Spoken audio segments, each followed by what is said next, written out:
Mesdames et messieurs, bien-aimés dans le Seigneur Jésus-Christ, shalom. Merci de votre fidélité indéfectible à la télévision de Jésus-Christ, canal Le Chemin, la Vérité et la Vie.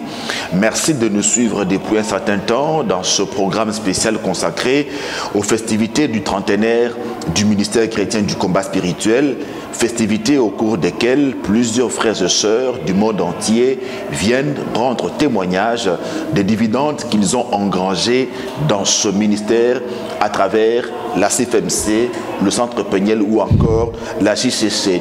Dans ce numéro de votre émission spéciale, nous allons vous proposer un témoignage édifiant d'une messagère en formation. Elle est M13 de la CFMC Brazzaville, une dame qui va nous dire comment elle a réussi à remporter la victoire sur la loi établie du célibat dans leur famille, dans sa vie. Elle va également nous parler en souvenir des merveilles du Dieu de papa et maman Olangui dans sa vie. Il s'agit de Madame Samba Obierge Priska, qui est CFMC Brazzaville. Maman Samba, shalom. Shalom, papa. Comment allez-vous, maman? Ça va très bien, avec Jésus-Christ. Comment se passent les festivités des 30 ans auxquelles vous êtes venu prendre part ici à Kinshasa? Vraiment, la célébration du 30e anniversaire se passe très bien. Nous sommes dans une attitude de fête, d'adoration, de reconnaissance pour ce ministère fructueux que Dieu nous a donné. Et à un certain moment, les mots nous manquent pour exprimer cette joie de savoir que le Dieu de la continuité continue à réaliser des grandes choses. Pourquoi vous avez tenu à faire le déplacement de Kinshasa pour venir à ces festivités alors que nous sommes en pleine période de restrictions en rapport avec le Covid-19? C'est vraiment c'est la grande joie de revenir dans notre maison. Car avant que je ne vienne au ministère, je n'avais jamais réalisé la traversée de Brazzaville à Kinshasa. Et depuis que j'avais traversé sur Kinshasa depuis 2010, je n'ai jamais raté une occasion pour venir participer à une conférence, une convention, une célébration quelconque au niveau du ministère chrétien du combat spirituel. Et donc, après le 25e anniversaire, après le départ de nos parents, je me suis dit que l'occasion nous était quand même offerte de repartir à la Cité de Triomphe pour célébrer ensemble la résistance de notre ministère pendant 30 ans. Alléluia. Une résistance farouche, hein? Ah oui. Oh, très enflammée de l'ennemi. Vraiment une résistance victorieuse. Victorieuse, oui. Vous vous retrouvez dans ce thème, le thème de la 13e convention, Femme, m'aimes-tu? Je crois que ce thème est le bienvenu. Nous nous retrouvons très bien. Dans tous les cas, au niveau du ministère chrétien du combat spirituel, tous les thèmes sont inspirés du Saint-Esprit. De sorte que lorsqu'il y a un thème, on se retrouve toujours. Car il y a l'empreinte de Dieu, il y a la main de Dieu. Et on se retrouve lorsqu'on dit « Femme, aimes-tu Dieu ?» Rentre en toi-même et examine-toi. Nous avons besoin de rentrer en nous-mêmes et nous examiner après tout ce moment que nous avons passé depuis le départ de nos parents. Nous avons vraiment besoin de rentrer en nous-mêmes pour mieux affronter la continuité. Car le Dieu de maman Olangui est là et continue avec nous. À travers ce thème, avez-vous pu évaluer votre degré d'amour de Dieu? Évidemment, je crois que tel que je l'ai dit, que cet anniversaire et ce thème sont les bienvenus dans la mesure où, quand on vous pose la question de savoir si tu aimes réellement Dieu, c'est en ce moment que tu commences à réfléchir pour savoir si réellement tu aimes Dieu. Mais je ne peux pas aussi dire que je n'aime pas Dieu. J'aime le Dieu de maman Olangui. J'aime bien dire le Dieu de maman Olangui. Car maman Olangui, comme on dit, soyez mes imitateurs comme je le suis de Christ. Moi, je suis imitatrice de maman Olangui. Je n'étais pas encore au combat spirituel. Quand j'ouvrais CVV dans les années 2005, je passais mon temps à regarder maman Olangui. Et quand je suis venue au combat, maman Olangui a été mon modèle. C'est pourquoi j'aime toujours dire le Dieu de Maman Olangi. Alléluia. Parce que la ténacité, la force, la bravoure, le courage de notre maman m'a beaucoup inspiré, m'a même transformé, m'a changé, car j'étais une personne taciturne. Mais aujourd'hui, j'ai le courage, le Seigneur m'a délivré, a fait des grandes choses que je ne peux me retenir. Donc je ne peux pas dire que je n'aime pas Dieu, mais aussi que c'est nécessaire qu'on nous pose cette question parce que ça nous permet de revoir notre relation avec Alléluia. Dieu, de revoir si nous sommes encore fidèles, si nous marchons réellement dans les principes de Dieu, dans ses commandements, si réellement nous avons grandi tel que moi à qui Dieu avait demandé de croître avec lui. Je crois que le thème est quand même nécessaire, même si dans une certaine mesure nous l'aimons, mais il était nécessaire qu'on nous présente ce thème pour s'examiner et prétendre à la perfection. Madame Samba, vous parlez, on le sent, avec fierté du Dieu de Maman Olangi. Oui. Qu'est-ce que ce Dieu a fait dans votre vie? Ce Dieu a annulé la condamnation qui était prononcée contre moi. Condamnation au célibat. Pour la petite histoire, je suis une fille qui occupe le deuxième rang, qui a occupé le deuxième rang, aussi bien du côté de ma mère que du côté de mon père. Je suis née d'une mère qui a eu 4 enfants avec 4 hommes différents et d'un père qui a eu 15 enfants avec 11 mères différentes. Waouh! Et mon père et ma mère ne se sont jamais mariés. Et si ma mère ne s'est pas mariée, ce n'est pas par sa volonté, mais elle était consacrée à la servitude. C'est-à-dire que son père lui avait demandé de verser la boisson à ses oncles maternels pour que personne dans sa famille ne lui demande qu'elle puisse se marier. Et ma mère l'a fait, ce qui a fait que ma mère ne s'est jamais mariée. Comme bien même par la suite des hommes pouvaient vouloir la prendre en mariage, son père qui lui avait donné cette instruction lui disait toujours, chez nous, on ne lui donne pas une fille en mariage 2 fois. Puisque tu avais déjà épousé ton corps, on ne peut plus te donner en mariage. Et c'est comme ça que ma mère, elle est encore vivante. Elle ne s'est jamais mariée. Et du coup, une personne condamnée, une personne esclave, ne peut mettre au monde que des personnes condamnées. Et moi plutôt, vous l'êtes aussi, oui, la Bible nous le dit. Telle mère, telle fille. Et du coup, je crois que je devrais être autour de 15 ans, 14 ans, quand mon père me dira que toi, tu es destiné à faire de longues études. Quand bien même tu voudras venir avec un homme, il faudra au moins que tu atteignes la licence pour que cet homme vienne seulement pour les fiançailles. Car toi, tu es destiné aux longues études. Mais mon père plutôt, ne m'avait jamais dit que je pouvais me marier.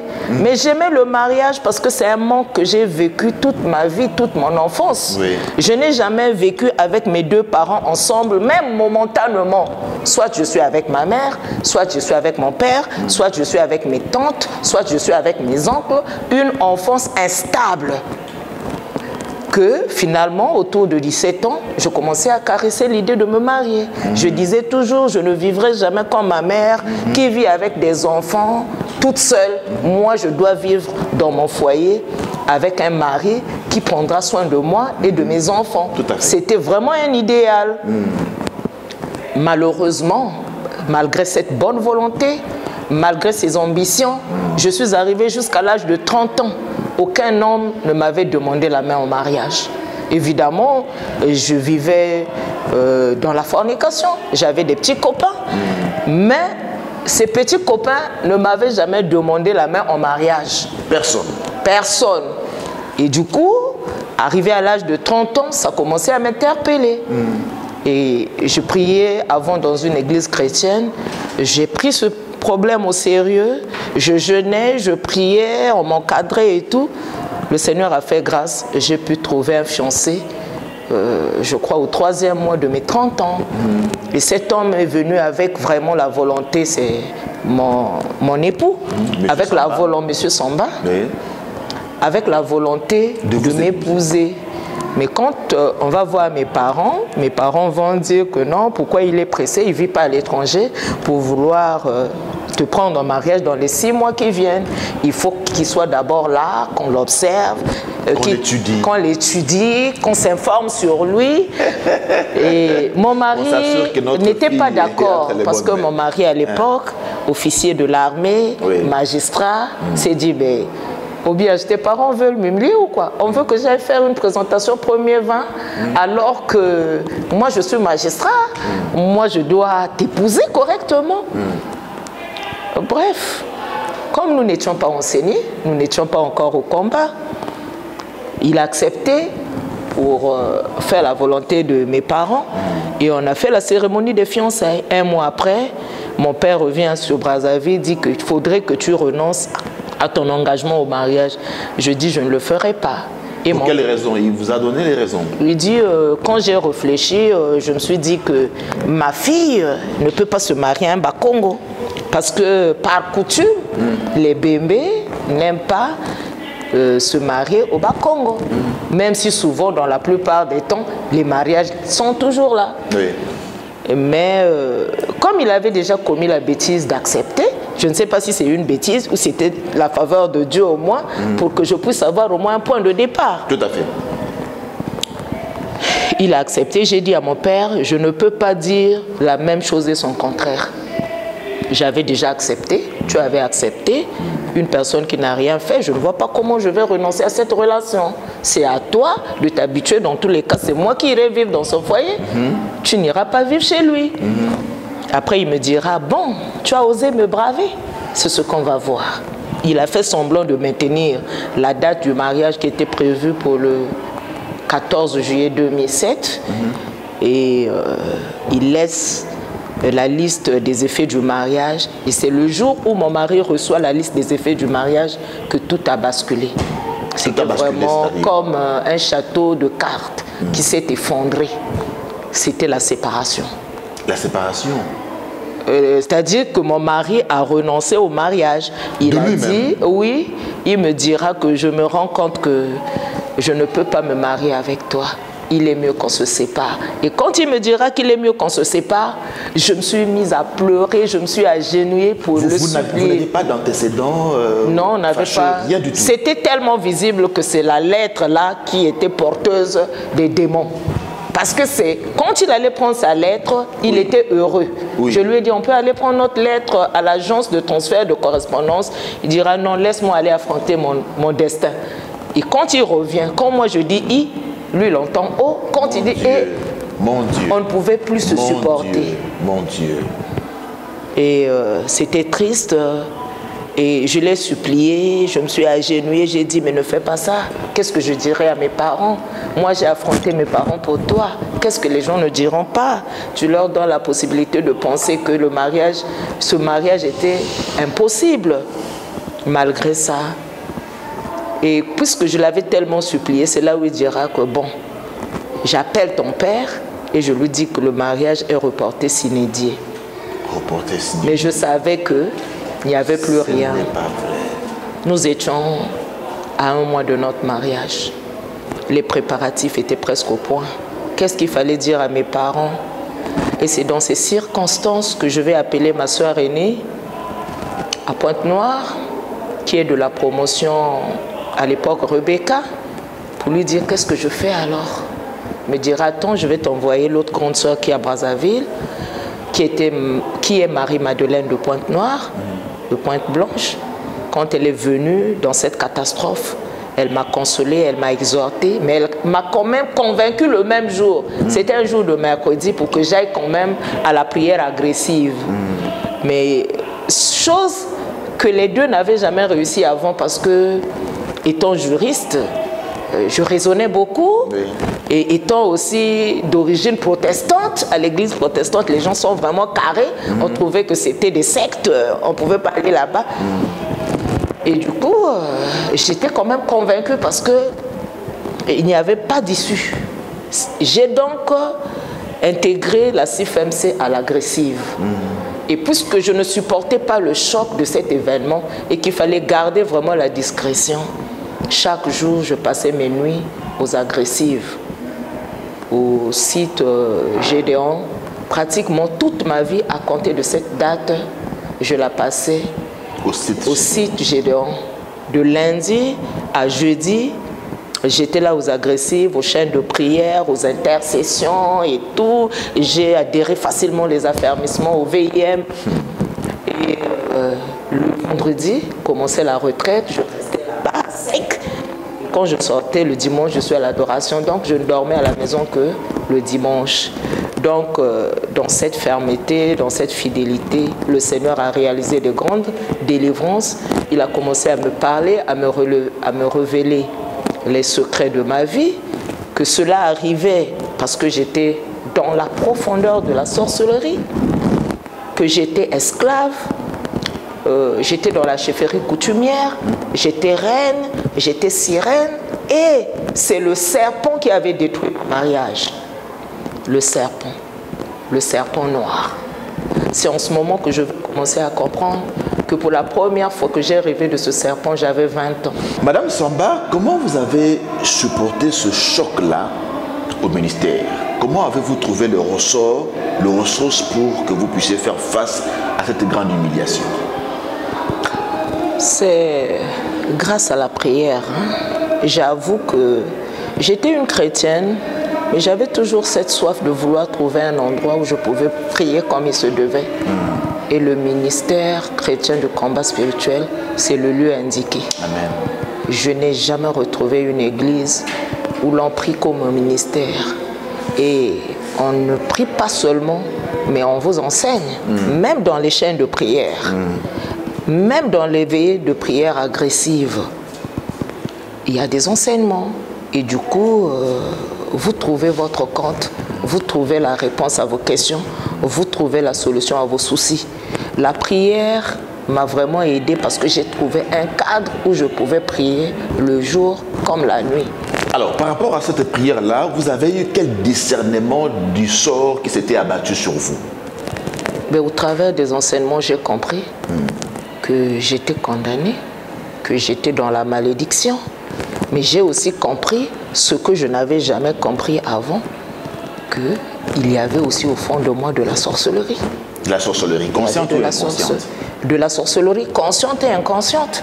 Au départ, je pensais que ma sorcellerie n'était qu'inconsciente, parce que j'avais des visitations de mari de nuit, je mangeais la nuit, je buvais. Mais après, le Seigneur m'a dit non, tu es dans la profondeur de la sorcellerie. Je dis comment? Seigneur, comment? Un jour, j'avais suivi le témoignage de maman Ganga qui disait qu'un jour, le Seigneur lui avait révélé qu'elle avait des cercueils de petits-enfants sur la tête. Et moi, quand j'arrive à la maison, je dis au Seigneur, mais vous m'avez dit que je suis sorcière consciente. Maman a expliqué comment elle faisait quand elle était sage-femme. Et chez moi, ça se passe comment? Et Dieu me dit, et l'avortement. Mais lui, il n'avait parlé qu'un seul avortement, mais je reconnaissais que j'avais fait 2 avortements. Et du coup, j'ai compris. Et le Saint-Esprit continuera pour me dire, quand on avorte, on est conscient ou bien inconscient? J'étais consciente. Alors, j'ai dit, Seigneur, pardonne-moi. Je reconnais que j'étais sorcière. Et avec le temps, j'ai compris qu'il y a eu une cérémonie d'initiation au fétichisme qui avait été réalisée sur moi en 1999. Mais quand ma grand-mère prenait, me montrait comment guérir les enfants qui ne marchent pas facilement, mais elle me faisait répéter un rituel. Et on avait pris en cas pratique un enfant d'une maman dont les enfants ne se levaient pas rapidement. Et on a dit que vous allez essayer. Si l'enfant là marche à 6 mois, ça signifie que le fétiche a marché. Et je l'ai fait. Cette maman qui avait des enfants qui pouvaient marcher à 2 ans, cet enfant pour la première fois marchait à 9 mois. Et ils ont dit que ça marchait. Mais je ne pensais pas que ça avait une connotation de sorcellerie. Je pensais que c'est comme un don qu'on me transmettait. Mais quand je viens au combat spirituel, mon oncle, le cadet de ma mère, a pleuré, a versé des larmes. Ils étaient venus à Brazzaville avec ma mère et un jour, mon oncle va dire pourquoi tu es allé prier au combat spirituel? Est-ce que toi, en priant, tu es obligé de renoncer on dit chez nous, c'est des mikisi. Moi, j'ai dit, il y avait un mikisi aussi. Ou bien il y en avait beaucoup. Et les larmes de mon oncle coulaient. Je dis, un oncle dans nos traditions qui fait couler des larmes parce que la nièce est allée prier. Mais l'affaire là, elle est grave. Je dis, même si je pouvais reculer, je dois avancer. Ça signifie qu'il y a la délivrance de ce côté. Alors, vous recherchez votre délivrance par rapport à ce choc-là, par rapport à cette grande humiliation-là. Qu'est-ce que vous vous dites qu'un jour, vous alliez vous rabibocher, vous réconcilier avec cet homme-là? Oui, j'ai eu l'assurance de la réconciliation parce que le Seigneur m'enseignait. Parmi mes premières révélations, le Seigneur me disait, dans le mariage, il faut de l'amour, il faut respecter ton mari, il faut beaucoup de perspicacité. Et moi, j'ai posé la question à Dieu, mais vous me parlez d'un mari que je ne vois pas. Le mari qui est allé épouser une autre femme. En fait, qui n'était plus votre... En fait, qu'il n'était plus mon mari, et je ne croyais plus. Tout à fait. Il dit non. Cette fois-là, il me parlera en Kitouba. Il dit, Mba ben ke kwelana. J'ai dit, nanani. On a monsieur Samba. Ah, bon. Mais puisque nous, les femmes de valeur, nous, on sait avoir la foi. Et je me suis accrochée à ça. Vous continuez à l'aimer, hein? Il y avait quand même, parfois je ne l'aimais pas, parfois je sentais un pincement, mais c'est que je n'arrivais pas à l'oublier. Et surtout, je m'accrochais à cette promesse.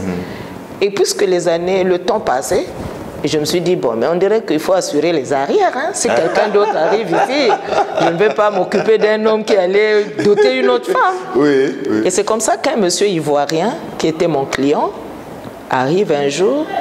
Lui, il a fait semblant de me demander la main en mariage. Et il me dira, il faut que tu viennes à Pointe-Noire, que tu te déplaces pendant le week-end, comme ça on va bien sceller le cas de notre relation. En bonne combattante, et je suis allée à la maison, j'ai prié. J'ai dit à Dieu, tu m'as dit que M. Samba va revenir. Mais cet homme aussi vient me parler d'un mariage. Mais apparemment, du côté de M. Samba, là, c'est pas clair. Que me dis-tu de cet Alléluia. De cet Ivoirien? J'ai prié, j'ai dormi le lendemain matin. Je ne peux pas quand même voyager sans appeler la personne qui m'a donné rendez-vous. Le téléphone était fermé jusqu'après mon mariage. Je l'ai revu après mon mariage. J'avais compris que c'est pas la bonne voie. C'était pas l'homme que Dieu avait. C'est pas l'homme que... Mais après, quand il est revenu, je m'étais déjà mariée. Il m'avouera, il ne savait pas que j'étais mariée. Quand il arrive, il ne savait pas que moi, je m'étais déjà mariée. Il me dira, ah, maître, vous savez, je me suis rendu compte que vous êtes une bonne personne, que vous ne méritez pas qu'on vous fasse du mal. Pendant ce temps-là, quel est le travail que le Seigneur était en train de faire pour votre restauration intérieure, pour votre délivrance intérieure? Bon, je ne peux pas dire aussi que j'étais une femme accomplie, que j'étais une femme prête pour le mariage. S'il y a un témoignage qui a fait que mon mari vienne au combat, c'est que quand mon mari est venu, de 2010 à 2014, on s'est mariés. Quand mon mari venait me rendre visite, c'était pour voir si réellement j'ai changé. Car avant, j'étais... elle disait, tu es imprévisible. Je ne savais pas lui parler, je lui parlais comme un collègue de la fac, hein, parce qu'on a étudié avec lui jusqu'en maîtrise. Je lui parlais comme ça, comme un collègue de la fac, sans manière, sans politesse, rien. Et quand il est revenu, après m'avoir demandé pardon, même quand je pouvais lui parler, je disais, s'il te plaît, Monsieur Samba, parce que je ne pouvais pas encore vraiment l'appeler chérie, parce qu'il y avait encore cette femme dans sa maison. Il me demande, j'ai oublié de vous expliquer comment il vient me demander pardon. Quand il me demande pardon, moi je lui dis, mais tu me demandes pardon, mais tu as une femme chez toi? Il dit, j'aimerais que tu me pardonnes. La question de la femme... Avant cela, mais qu'est-ce qui s'est passé sur le plan spirituel? Quel fait s'est passé sur le plan spirituel pour que finalement il y ait ce déclic-là et que la réconciliation soit mise en branle? Quand je suis entrée en profondeur dans la prière, un samedi, d'une retraite, donc au cours de la prière de 15h à 18h, papa Israël Moteba était venu à Brazzaville. Et au cours de cette séance de prière, il y avait des grandes délivrances. Et moi, le Saint-Esprit m'a fait rouler par terre. Quand j'arrive au bout, j'entends une voix me dire, la condamnation qui était prononcée contre toi est annulée. Alléluia. C'était le samedi, dimanche, lundi, mardi, mon mari m'a appelé. Quand il m'a appelé, il voulait trouver un prétexte pour me rencontrer. Il voulait que je lui donne de l'argent. Je ne voulais pas donner, mais j'ai quand même obéi à Dieu parce que Dieu m'avait dit, la femme sage bâtit sa maison. Et quand je lui ai donné l'argent, au moment où il vient me restituer mon argent, il me demande pardon. Je lui pose la question de savoir, mais vous avez une femme chez vous? Comment cela se fera? Une femme avec combien d'enfants déjà? Un enfant. Un enfant, oui. Il dira, j'aimerais que tu acceptes d'abord mon pardon. Le reste, on le saura. Et c'est comme ça que j'ai dit, bon, moi j'ai fait mes affermissements. Peut-être que je ne t'avais pas appelé. Moi aussi, je te demande pardon. J'accepte ton pardon et moi aussi, je te demande pardon pour tout le mal que je t'ai fait. Et ça s'est arrêté là. Il est reparti, il a continué avec cette femme-là. Et moi, maintenant, je posais la question à Dieu. Comment cela se fera-t-il? Comme la question que Marie avait posée à l'ange. Moi, je dis, mais Seigneur, comment cela se fera-t-il? Quand il pouvait me rendre visite, il disait, Aubiage, la femme là, elle est parfaite. Et un jour, on dira à cette femme que, mais on a vu ton mari faire un tour chez la notaire. Et un jour, va lui dire que, moi, on m'a dit que tu rends visite à la notaire là, mais il faut lui dire que si elle croit qu'elle reviendra dans ce foyer, je ne lui laisserai jamais ce foyer. Et lui vient me dire, quand il me disait, moi j'avais déjà appris les tactiques des femmes de valeur. Je n'ai parlé ni en bien, ni en mal. Je suis resté calme. Au fond de moi, je réagissais, je dis, quoi? Seigneur Jésus-Christ, on t'a défié? Et c'est comme ça que je n'ai rien dit. Je suis allée seulement aux agressives. J'ai dit, Seigneur, toi tu m'avais révélé que cette femme-là, c'est Babylone la grande. Moi, je suis ton enfant. Que ce mari-là, c'est mon mari. Mais écoute ce qu'on a dit. Si elle triomphe, ça signifie qu'on fait honte à mon Dieu. Alléluia. Mais comme avait dit le président Banzema un jour dans son témoignage, ou c'est toi Babylone la grande, ou c'est Jésus-Christ. Moi aussi, quand j'allais à la prière, je disais, ou c'est Babylone la grande, ou c'est Jésus-Christ, ou c'est Babylone. Je l'appelais Babylone parce que le nom là m'avait été donné par Dieu. Lui-même. Dieu avait cité son prénom et avait ajouté Babylone la grande. Donc quand je parlais de Babylone la grande là, le Seigneur savait que c'est d'elle que je parlais. Et je ne faisais que ça, prier comme ça. Je dis, toi tu me dis qu'il va me prendre en mariage, mais il est occupé. En tout cas, je suis restée dans ma sagesse, je ne faisais pas de palabres.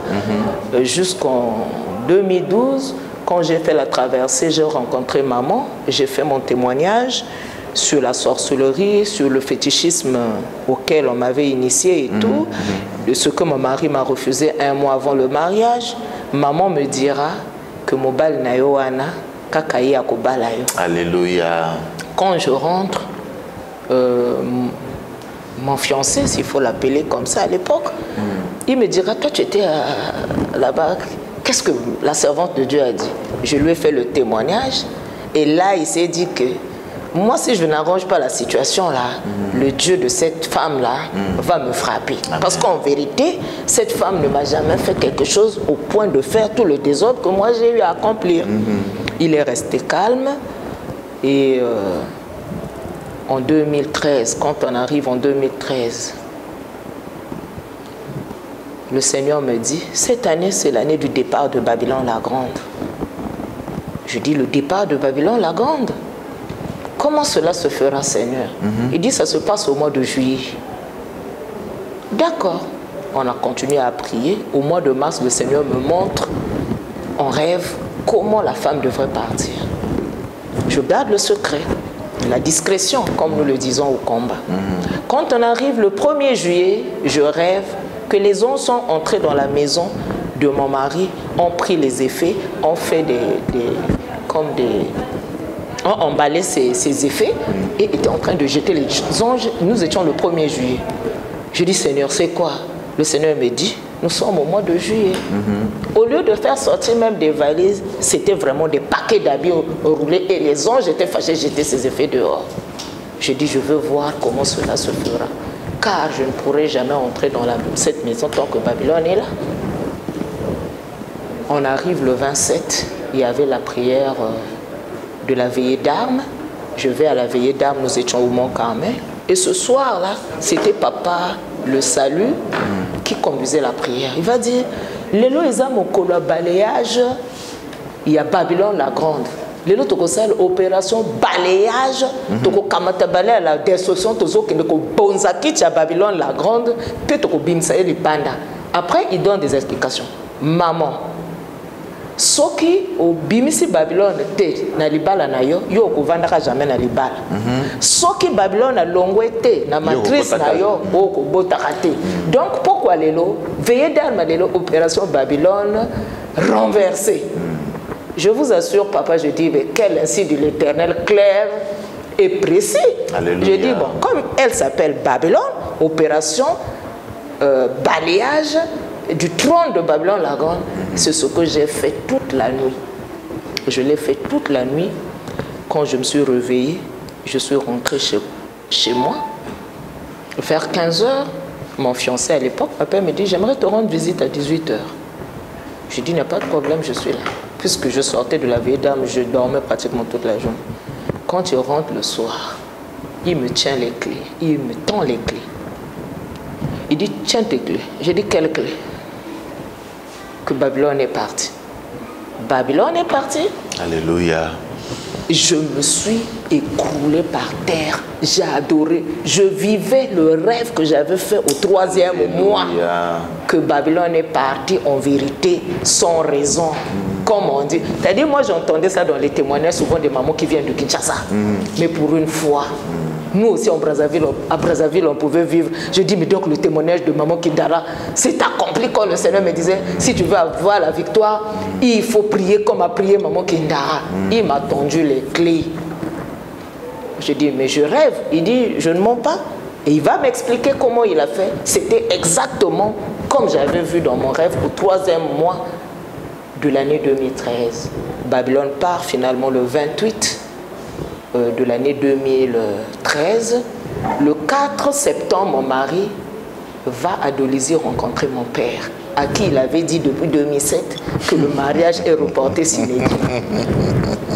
Il va là-bas. Oh, mon père ne croyait pas. Il dit, papa, je viens vous voir pour vous demander pardon. Papa lui dit, mais pardon, pourquoi que non? Parce que j'avais reporté le mariage sine die. Il y a beaucoup de temps qui s'est écoulé, donc je viens demander pardon. Papa dit, oui, d'accord, moi j'accepte ton pardon. Quoi d'autre? Il dit, en fait, je viens pour fixer, en fait, quel que soit ce que vous allez faire, je viens fixer mon mariage à la date du 9 janvier. Ah, papa dit, mais en même temps, on est heureux, on est émotionné. Ah bon, d'emblée, on peut te dire, papa, on a accepté pardon, on a accepté aussi le mariage. Alléluia. Donc, vous nous accordez le temps de nous accorder la famille paternelle et maternelle, comme ça, on va organiser votre dot.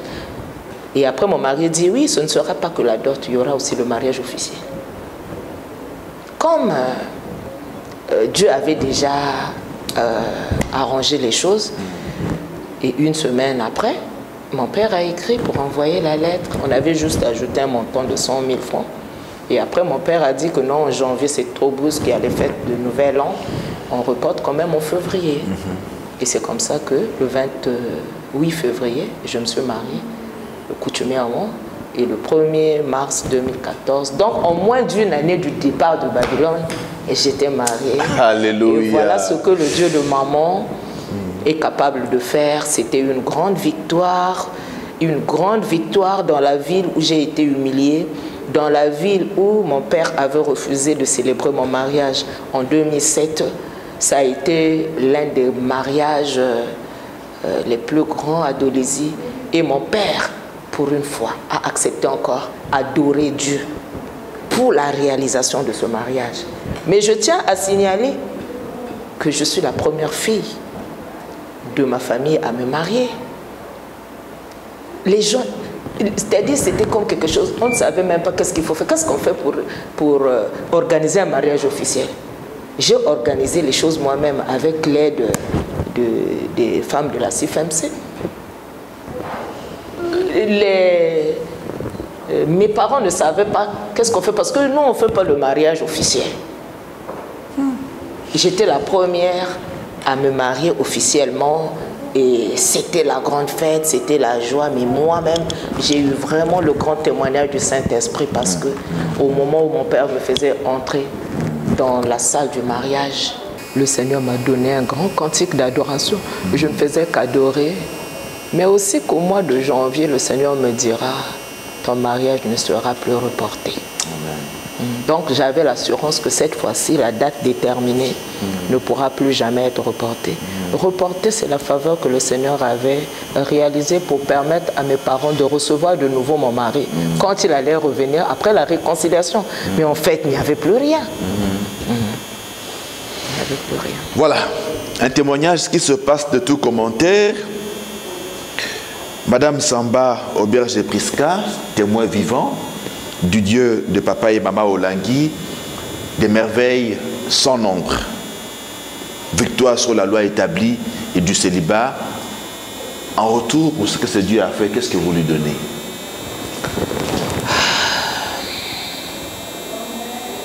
Tel que je l'ai dit depuis le début, les mots me manquent pour exprimer ma gratitude à l'égard de mon grand Dieu. Les mots me manquent. Ce n'est qu'un aspect de mon témoignage. L'occasion viendra où je témoignerai à travers les nations les autres choses que le Seigneur a réalisées dans ma vie. Amen. Mais j'aimerais que le Seigneur continue à mettre de l'amour dans mon cœur, de l'amour pour lui. Alléluia. Me donner la capacité de lui rester fidèle, Amen. de marcher dans la crainte de Dieu, Amen. de marcher dans la fidélité, de ne pas me détourner du chemin de Christ. Alléluia. J'aimerais qu'un jour, que Dieu témoigne de moi. J'aimerais un jour que Dieu témoigne de ma fidélité envers lui. Sinon que je ne sais pas qu'est-ce que je peux donner à ce grand Dieu-là. Car je le témoigne partout. Même au niveau de ma corporation. Tout le monde sait que je suis là. J'appartiens au Dieu de Maman Olangui. Car même quand il y a des cérémonies funéraires, les gens savent d'emblée qu'elle ne sera pas là. Elle ne sera pas là parce que moi je crois au Dieu de Maman Olangui qui est un Dieu vivant et que je n'ai pas la place à tout ça. Le Dieu de Maman Olangui est un Dieu restaurateur. Il a restauré le mariage de notre maman, Madame Samba Auberge Prisca, qui est M13, CFMC Brazzaville. Merci beaucoup, maman. Merci beaucoup, d'avoir partagé avec nous ce riche témoignage. Merci beaucoup.